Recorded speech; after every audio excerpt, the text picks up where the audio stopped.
So I want to talk through how I self-coach myself out of a negative thought spiral. And just to kind of give an example of like what a negative thought spiral is, you probably already know, but it's like when something happens around you, a lot of times it's things outside of our control, but sometimes it's things we can't control. And we are just filled with like negative, uncomfortable, I should say, thoughts and emotions about it. And it tends to keep us in a place where we're just like stuck, where we're not taking action forward in any way. Like we're not fixing the thing if it can be fixed. We're not improving or helping the thing. And we're also not like moving on with our life. So I'll give you guys an example of real life and what made me think about recording this video. So the other day, I got a notice that I am being audited for my taxes from years ago, like years ago. And this year in particular, I was newer to my business. I was very unorganized. I did not keep great records. And I had like so many thoughts about this notice that I got in the mail, and none of them were positive.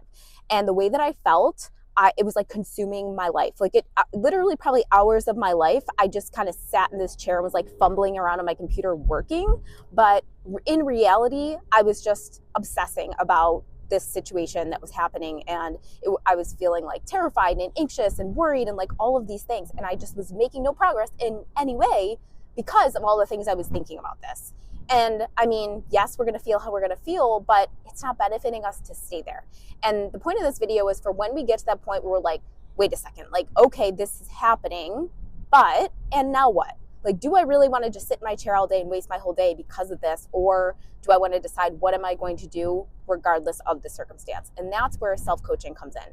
So I want to make it very clear here, though, that we're not like bypassing feelings at all. So if you're stressed, especially if it's like something that involves grief or sadness, we do need to process those emotions, and they're not bad. But sometimes we get stuck in them for so long that they're holding us back in life or in work or just with our day in general. And that's kind of where I got to the other day at this point, is I'm like, oh my God, like it's been 2 hours and I'm not making progress on my taxes, and I'm also not working. So like, what am I doing? So the first thing you have to do is we're going to use two what we call coaching models in coaching. One is the unintentional model, and then the second is the intentional model. And I'll show you guys some examples here on the screen. The intentional model is what we are in by default. It's when something happens, we have thoughts, we have feelings, and then that creates actions and results. In my situation, I got the notice that I was being audited for my taxes. My thoughts about it were, oh my God, I'm going to lose all my money. I'm in so much trouble. I'm so stupid. Like all these thoughts like that. And they were creating feelings of worry, of panic, of all of these things. And then the action I was taking from that was sitting in my chair and spinning and doing absolutely nothing productive. Once you can write all of that out, which you would do this in the way that I'm showing up here, the circumstance is the factual thing. The thoughts are the sentences in your head. The feeling is how that's creating your feeling. The action is what are you actually doing when you're thinking that way and feeling that way. And it's great to do this on paper if you can. Like that is so powerful. I did that for years, and now that I've done it for so long, I like just do it in my head. But if you can do it on paper, even in the notes in your phone, it can be extremely helpful. But then once you see that and you see kind of like what result you're creating with these thoughts and these feelings that you're having, and we never want to blame ourselves or judge ourselves, we just want to get curious here, then we can move over to the intentional model. And the intentional model has the exact same circumstance, the same fact, the same thing happened.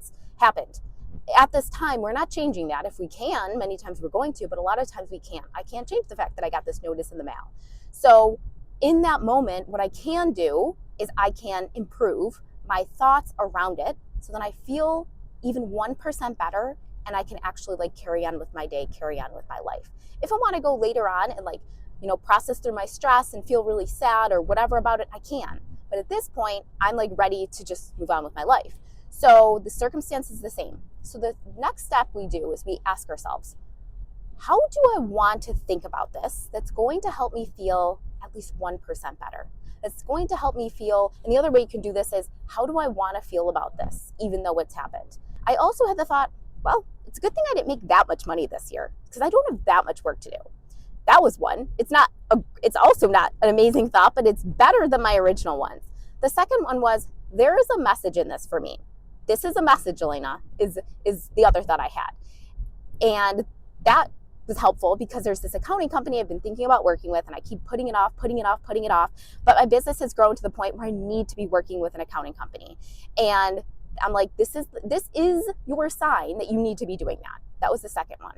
And the third one was, worst case, I will just have to pay the money back that we got in our refund. Now, I don't know if that's true or not, but the thought for me at the time was helpful. Then I'm like, you know what? I'll figure that out. If I have to pay that back, I'll figure it out. Like, worst case scenario, I can figure out. Those three thoughts for me at least gave me a little bit of like peace, calm, acceptance in the moment. So I was able to then go and sit down and like continue on with my workday versus sitting there, like I said in the beginning, and just spinning in that negativity and worrying and Googling things and telling my sister, and then she's going to say she heard of her friend who lost all their money in their house. Not helpful at all.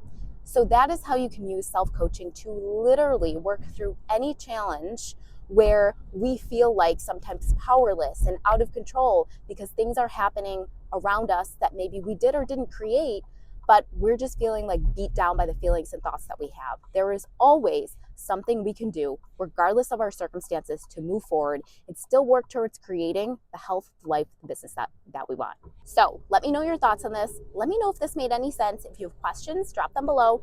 If you want to work through this for something you're working through in a one-on-one session, I also have the link below for that. You can book a one-on-one coaching call with me. What we do in those sessions is it's goals coaching. So I help you work towards a goal that you have or figure out what goals you want to have.